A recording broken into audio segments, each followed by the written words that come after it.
sa isa't isa. Ang buhay ay para sa pakikibahagi sa isa't isa. Kaya sinabi ng Romans 12 verse 5, and each member belongs to all the others.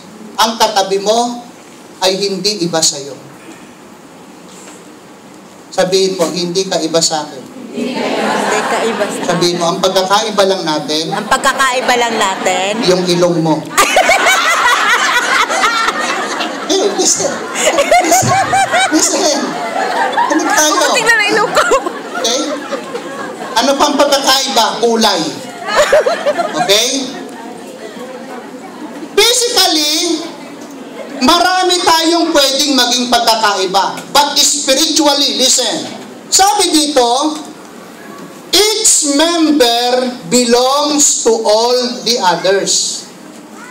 Ang buhay ay para sa pakikibahagi sa isa't isa. Kaya di ba may kanta? Ano yung kanta? Walang sino man ang nabubuhay para sa sarili lamang. Ulit. Walang sino man ang namamatay para sa sarili lamang. Ulit natin. Walang sino man ang nabubuhay para sa sarili lamang. Walang sino man ang namamatay para sa sarili. Walang sino man, ulit natin. Walang sino man ang nabubuhay para sa sarili lamang. Walang sino man ang namamatay para sa sarili lamang. Tayong lahat ay may pananagutan sa isa't isa. Tayong lahat ay tinigo ng Diyos na see? Kung yung kanta na yon, makikita mo, each member belongs to all the others. Bilang bahagi ng tinatawag na body of Christ, ng katawan ni Kristo, katulad ng ating pisikal na katawan na binubuo ng iba't ibang bahagi. Ito'y mga pinagsama-samang koleksyon. Nilagay ng Diyos ang kamay, ang ilong, mga koleksyon nila dyan. Spiritually speaking, each of one of us is a collection of God. Okay? Ano ka man, sino ka man. Tayo ay mga pinagsama-samang mga koleksyon ni Lord upang maging bahagi at matawag na katawan. Sa loob ng tahanan, sa ating pinagtatrabahuhan, maging sa pamahalaan, maging sa loob ng ating simbahan, at lalong-lalo na sa komunidad na kagaya nito. Alam ko, may mga ibang community nandito, kasama po kayo dito.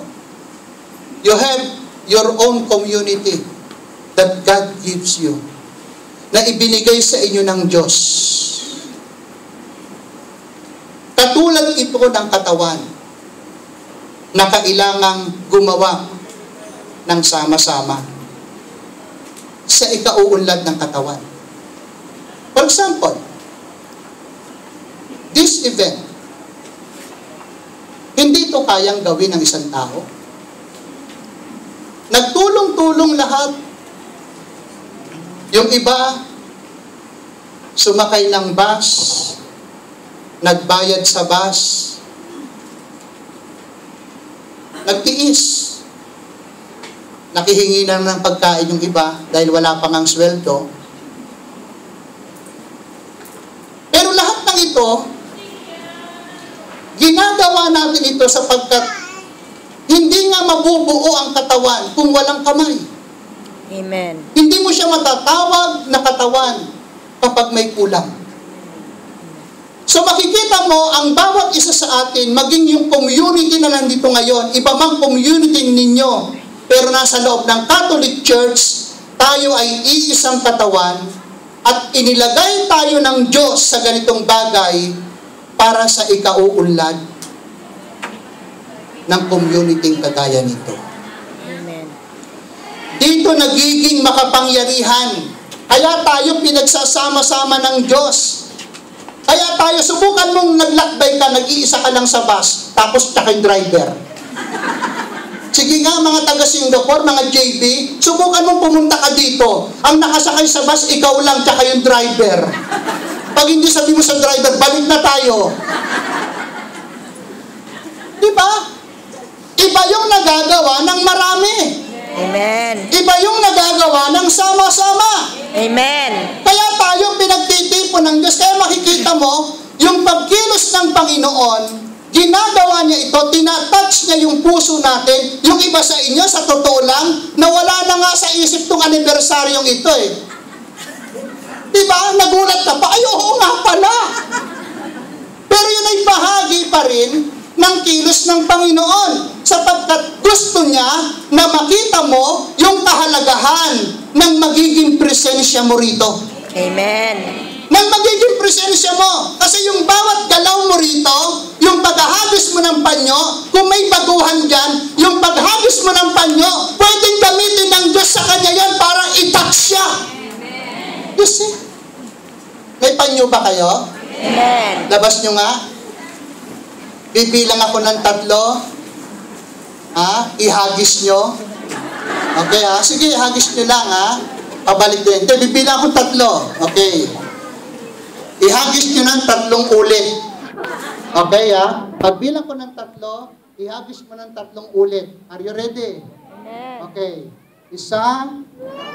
2, 3. Ulit, maganda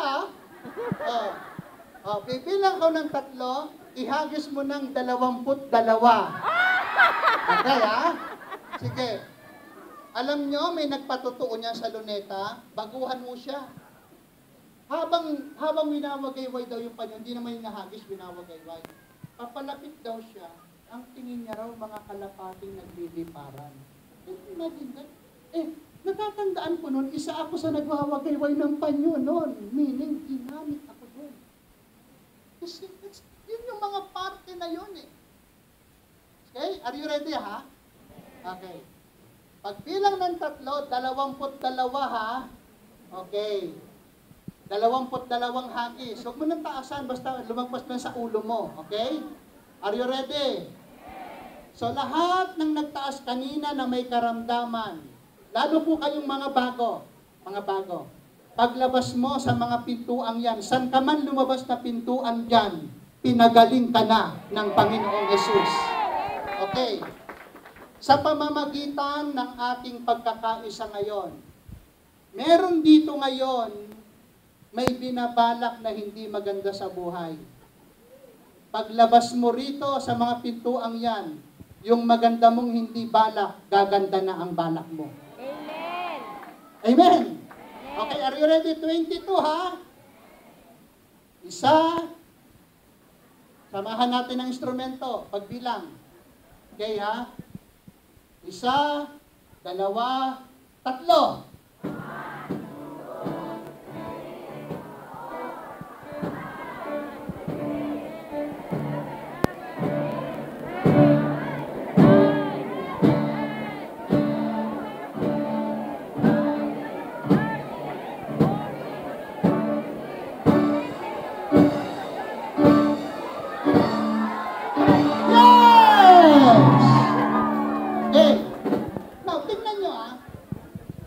Isang simpleng bagay. Makinig po kayo. Lahat tayo ay dinala ng Diyos dito. At ang bawat gagawin mo ay bahaging magdudulot, 2 lang yan, ng kabutihan sa katawan o ng kasamaan sa katawan. Okay? Dalawa lang pwede mong gawin eh. Yes, you are belong to the body of Christ, pero dalawa ang pwede mong magawa. Maging bahagi ka ng katawan na yun na tumutulong, o maging bahagi ka ng katawan na yun na sumisira. Saan ka doon? Tumutulong. Lahat ng tumutulong, pumalakpak sa Panginoon.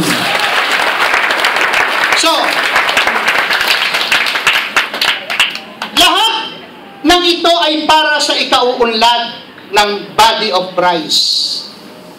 Lahat ng ginagawa natin dito, yung pagpunta mo dito, isang bus, dalawang bus kayo. Maaring sa tingin mo, yun lang, nagpunta ako ng Singapore, nakarating ako ng Twin Tower, pero hindi mo alam, ginamit ng Diyos na pang-akit yung Twin Tower para makarating ka rito. Yes! Hindi ko na sasabihin, ginamit ako, ano ba naman makikita ko sa mukha mo, at mukha ko? Di ba wala namang artista dito, wala namang sikat dito? Sino ba naman? Siguro baka, kung yun lang talagang titignan natin at pang-akit, ay wala. Hindi tayo magtatagal dito. Pero ginamit ng Diyos ang mga bagay na ito, maging yung ginagawa ng Diyos sa buhay mo. Ginamit niya ang 22-year anniversary kahit na hindi buo sa loob mo ito. Pero ginamit niya yan kasi gusto niyang maging bahagi ka ngayon na bubuo ng napakahalagang event na ito. Maging kayo na baguhan. Maging kayo na first time lang po dito. Ginamit ng Diyos, maaaring ang sakit mo, ang karamdaman mo, dahil gusto na niya na ikaw ay maging bahagi ng napakahalagang pangyayaring ito. Sa pagsasama-sama, sa paggawa para sa ikauunlad, maging ng tahanan natin, maging ng atin pong mga samahan, dito natin na ipapakita ang makapangyarihang pagiging witness natin sa realidad ng pag-ibig ng Diyos. Dito natin na ipapakita sa buong mundo. Alam nyo ito, may mga naging guest tayo, si Archbishop, si Father, lahat ng yan ay magre-register sa kalooban nila. At isa lang ang lulutang doon. Merong bayan si El Shaddai dito sa Malaysia. Amen! Kaya, dahil bahagi ka ng pamilya ng Diyos, anumang community ka sa loob ng Catholic Church, kapag sinisira ko ang iba, sinisira ko rin mismo ang katawan. Mga minamahal kong kapatid, isang bagay na hindi pinapansin ng marami, maging sa loob ng pamilya. Minsan nakakalungkot, asawang babae, kung ikwento yung asawang lalaki sa kapitbahay, ganun na lang. Ayan, yung si Mando. Sorry kung may Mando dito Wala akong nagbulong sa akin yan. Yan, yung si Mando ko, naku, ako lang masusunod. Pakakain ko na yan sa buhaya. Can you imagine that? Your own family. Pamilya mo mismo. Naaating mong sabihin at gawin yon sa iba. Ganon din sa komunidad ng Panginoon Alam nyo na ba? Hindi pa. Minsan ko na itong sinabi at hayaan nyong banggitin ko ito. Ang isang bagay na napakahalagang dapat nating makita. For example, ang mga komunista, communist, sa Pilipinas, yung mga naglalaban, government troops, at saka mga rebelde. Diba? Mapapansin nyo, pagkatapos ng labanan, bilang na bilang ang sugatan sa government troops. Pero sa panig ng rebelde, hindi ma-account. Alam niyo kung bakit? Ang ginagawa para nila ganito. Hilig po kayo. Kapag may sugatan sa kanila, sugatan sa rebelde, panig ng rebelde, kahit hindi lang sugatan, kahit patay na, ang ginagawa pa nila dyan, binibit-bit nila. Hindi nila iniiwan. Binubuhat nila. Dahil ayaw nilang makita ng kaaway na sila ay nalagasan. Para ipakita sa kanila sa kaaway na sila ay matibay, matatag. Natatandaan niyo ba ang ating kababayan na si Marwan? Diba? Taga rito si Marwan eh. Diba? Nakuha yung daliri, pero si Marwan wala. Nag-isip ba kayo ron? Sinasabi ko ito not to condemn yung mga yan. Hindi ho. Gusto ko lang ipakita sa inyo kung nagagawa nila ito na pahalagahan ang kanilang kasama. Tayo pa kaya na may Diyos? Amen. Ha? Tayo pa kaya na may Diyos? Ang hindi makagawa na pahalagahan mo ang tao. Lalo na kung kabilang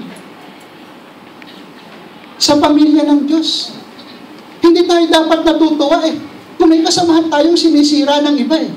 Sa totoo lang, minsan ini-enjoy pa natin eh. May mga tao ini-enjoy pa eh. Talaga ganun? Ay talaga yan, ganyan talaga yan. Hanggang pati ikaw, nakikidestroy na rin eh. Nakikiwasak na rin eh. Ikaw at ako ay bahagi ng katawan ni Kristo eh. Ikaw at ako. Bahagi tayo ng katawan ni Kristo at binuo niya tayo. Alam niyo po kung ba tayo binuo ng Diyos? Para i-display. Binago niya ang buhay natin. Inayos niya ang buhay natin. Sabi ko nga minsan, dapat nating ipagpasalamat ang isang taong nagbabagong buhay. Alam niyo kung bakit? Nasabi ko nga minsan, kung wala ang community ito, siguro kung wala ang El Shaddai, baka si Brother Lito pag uwi nyo ng Pilipinas, isa sa mga hold up sa inyo. Bakit? Doon ako papunta eh. Doon ang papunta ang buhay ng taong walang Diyos. Nagiging worse. Sumasama. At kapag sumama ang buhay ng tao, pipinsalain niya rin kapwa-tao. Amen. Di ba? Yan ang nangyayari sa bansang Pilipinas. Ang nangyayari sa bansang Pilipinas sa totoo lang. Kaya dapat ayusin sa totoo lang ang maliliit eh. Bakit? Kasi pag walang trabaho yan, hindi magtatagal, kayong mga may trabaho, kaya panalangin nyo na magkatrabaho na ang lahat ng tao sa Pilipinas. Dahil pag hindi nangyari yon at nagkulang ng trabaho, pag uwi nyo, kakaba-kaba kayo. Kasi mga walang trabaho, naghahanap ng maho-hold up. Kasi, so, dinidisplay tayo ni Lord eh. Dinidisplay niya tayo. Ginamit niya ang ganitong community like El Shaddai,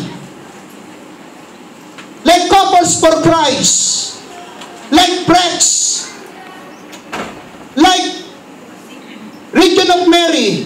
Everything ng mga community ito, alam niyo ba, ang mga katulad niya ay nakakita na ba kayo ng barko? Amen. Nakakita na ba kayo ng malaking barko? Amen. Ang mga malalaking barko ay may tinatawag na lifeboat. Ano yung lifeboat? Ito yung sumasagip ng buhay. Ha? So ang El Shaddai, yung mga community ito ay katulad ng mga lifeboat. Binuo niya tayo. Saan mang community kakaanib? Ano man ang kinalalagyan mo, binuo niya tayo para maging lifeboat. Sumasagip ng buhay Sumasagip, hindi pumapatay, kundi bumubuhay. Sabi mo sa katabi mo, sumasagip. Sumasagip. Amen? Amen. Palakpakan natin ang Panginoon. Palakpakan ng Diyos. So, ang dakilang hangarin ng ating Panginoong Yesus ay magkaisa, hindi magkanya-kanya. Ang diwa ng pagiging brotherhood o yung tinatawag na, kaya nga diba pag ikaw ay binago ni Lord, nagkakaroon na ng karugtong pangalan mo eh. Hindi ka na lang tinatawag na, Tonya! Hindi na. Sister Tonya! Kaya pag may narinig kang tinawag na sister, agad hindi, ay, Christian.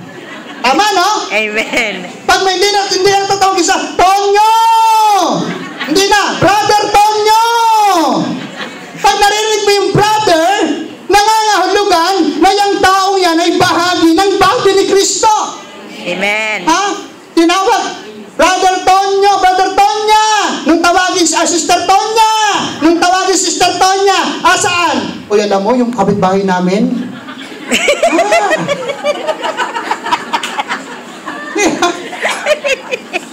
Brothers and sisters, ang diwa ng pagiging magkapatid natin kay Kristo ay ang tinatawag na pagkakaisa.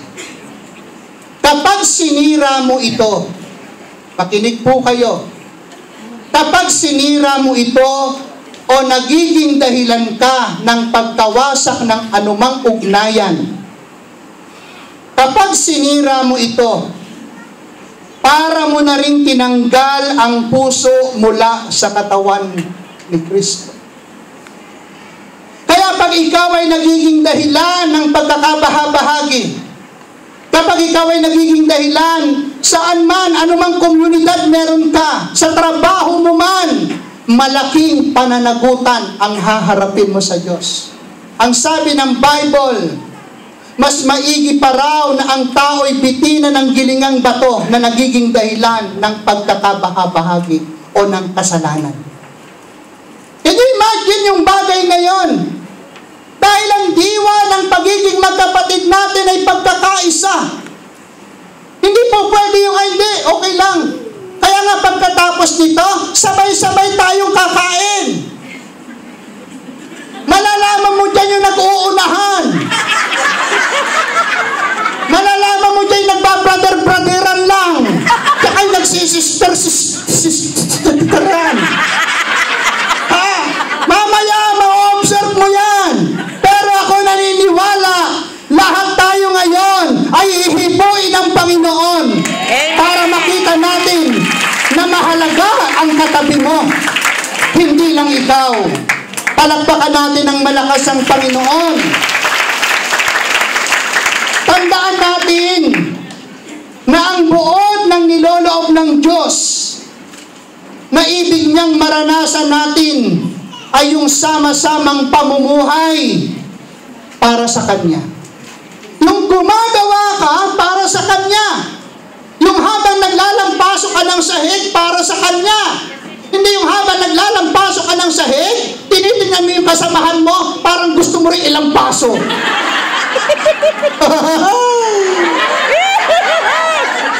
Diba? Pero mo habang naglalampaso ng sahig, tinitingnan yung kanyang kasamahan sa trabaho, parang gusto rin ilampaso. Diba? Ang pangunahing modelo pagdating sa tinatawag na unity ay walang iba kundi yung Santissima Trinidad. Ama, Anak, at Espiritu. Makikita mo, wala silang ginawa para sa kanila, kundi sa iisang layunin. Tulad ng bawat magulang, ang ating Diyos ay nasisiyahang manood sa kanyang mga anak na nagkakasundo. Galit po ang Diyos sa nag-aaway. Sabi mo sa katabi mo, kaya kung may kaaway ka, makipag-ayos ka na. Bago magalit ang Diyos sa'yo. Ha? Yes. Galit siya. Ha? Parang magulang. Ayaw natin na yung mga anak natin. Sige, sino dito mga anak na natutuwa yung mga anak niya nag-aaway? Sino mga magulang dito natutuwa? Mga anak niya nag-aaway. Ganun din ang Diyos.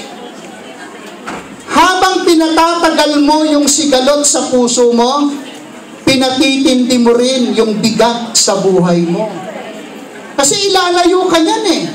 Meron nga kaming kapitbahay eh. Nagkasakit na ng stiff neck. Alam mo kung bakit? Pag uuwi kasi ng bahay niya, eskinita yun. Medyo malapad-lapad naman.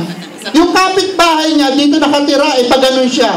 Pag naglalakad na siya, dito siya nakatingin. Ha? Hanggang tumagal, hindi niya napansin, pag lumakad siya, nakagano na pala. Kaya yung maglakad siya nakaganito, may kaaway yan.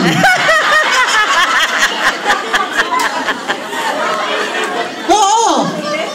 Yung mga naglalakad na nakapaling, hindi naman lahat, pero sigurado may kaaway yung iba dyan.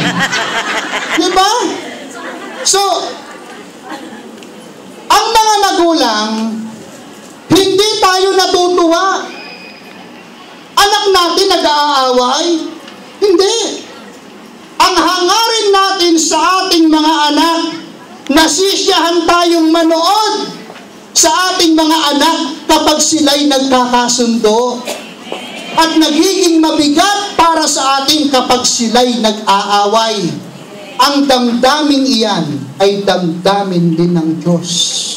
Amen. Kaya imagine bago dakpin si Jesus, ilang beses niyang inulit ang may kaugnayan na ang lahat ng sa Kanya'y nakipag-isay dapat magkaisa.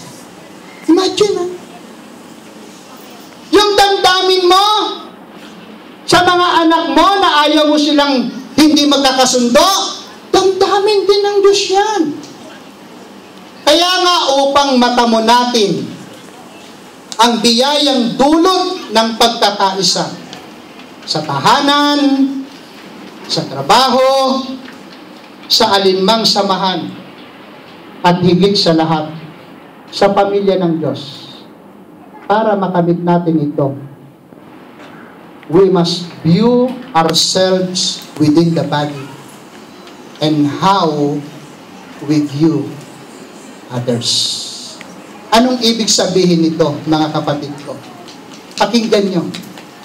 Philippians chapter 2, verse 3. We must view ourselves within the body and how we view others.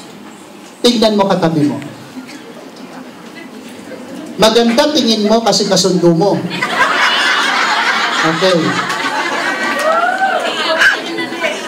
Isipin, naranasan mo na bang kagalit mo yung katabi mo? Ha? Okay. Makinig kayo. Anong ibig sabihin nito? We must view ourselves within the body and how we view others. Philippians chapter 2 verse 3. Ang sabi po dito, do nothing out of selfish ambition. Yung mga ambisyoso at ambisyoso dyan, makinig kayo. Hindi masalang mangarap. Magkapareho ba ang ambisyosa sa dream? Hindi. Magkaiba, no? Magkaiba. Yung ambisyosa, pinapasok kahit ano. Diba? Amen. Pero yung dreams, okay yan. Kaya nga salita pa lang. Ano ba Tagalog ng dreams? Pangarap. Pangarap. Pangarap, ambisyosa. Parang ang sakit sa tenga na ambisyosa. Kaya makinig kayo, mga ambisyosa at saka ambisyoso. Makinig tayo. Sabi dito, do nothing out of selfish ambition or vain conceit, but in humility consider others better than yourselves. Huwag kayong gagawa ng anumang bagay dahil lamang sa hangad ninyong matanyag. Bagkos magpakababa kayo at huwag ipalagay na kayo'y mabuti kaysa iba. Alam niyo po, hindi ho madaling gawin na pahalagahan mo ang iba. Example, mamaya, lahat kakain kayo kasi yung pagkain binasbasan niya. Ha? Mamaya kakain tayo, di ba? Makikita mo dyan, yung may pagpapahalaga sa iba. Bigyan ko halimbawa, ha?